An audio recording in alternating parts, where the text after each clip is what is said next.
पैगंबर के बारे में कुछ भी गलत नहीं कहा। यह बहुत ही हास्यास्पद है कि अरब और इस्लामिक देश इसलिए भड़के हुए हैं क्योंकि नुपुर शर्मा ने पैगंबर मोहम्मद के बारे में सच बोल दिया।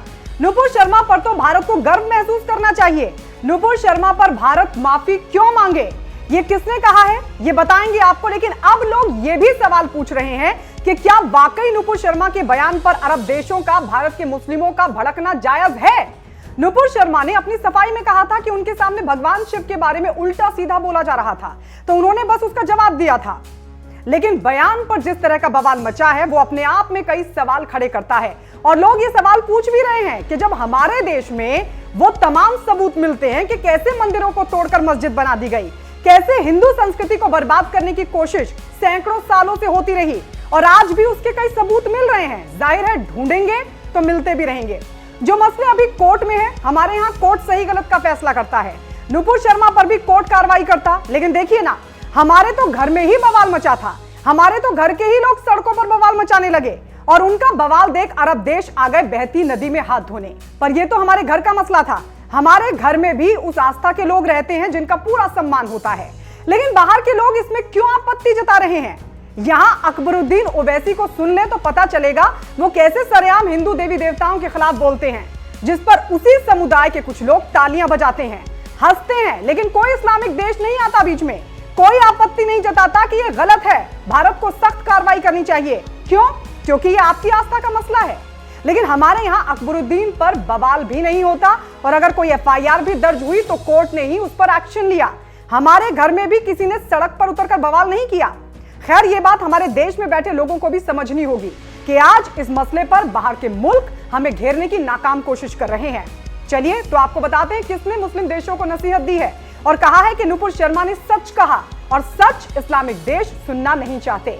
जी हां, देखिए गेर्ड विल्डर्स का ये ट्वीट। गेर्ड विल्डर्स नीदरलैंड के सांसद हैं जिन्होंने ट्वीट कर कहा, तुष्टीकरण कभी काम नहीं करता है, ये चीजें और ज्यादा खराब कर देता है। इसलिए भारत के मेरे मित्रों, आप मुस्लिम देशों की धमकी में ना आए, आजादी के लिए खड़े हों और अपनी नेता नुपुर शर्मा के बचाव में गर्व महसूस करें और दृढ़ रहें जिन्होंने पैगंबर के बारे में सच बोला था।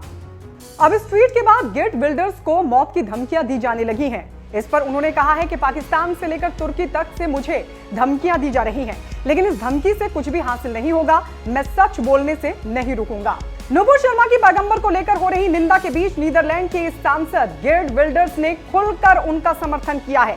लेकिन आपको बता दें, सऊदी अरब, कतर समेत ओआईसी जो 57 मुस्लिम देशों का संगठन है, उसने भी नुपुर शर्मा के बयान पर आपत्ति जताई है और हमारे घर में जो बवाल हो रहा है वो अलग।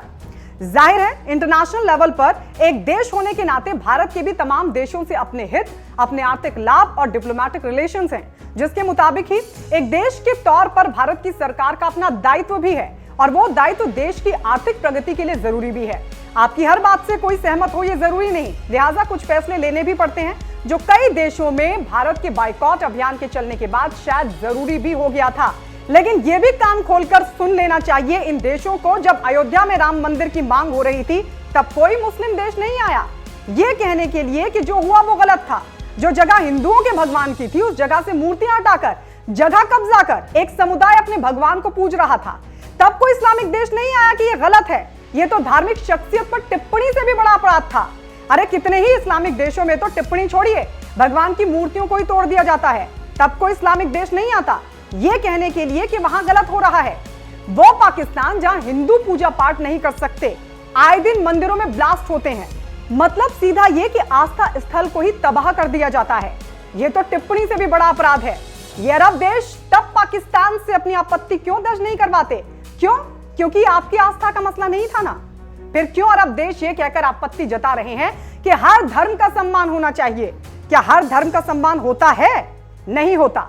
सबसे ज्यादा चोट तो हिंदू धर्म को ही पहुंचाने की कोशिश होती रही है, लेकिन दुनिया में बवाल बस बाकी धर्मों के खिलाफ बोलने पर ही होता है। मानव अधिकार भी यहीं पर याद आते हैं।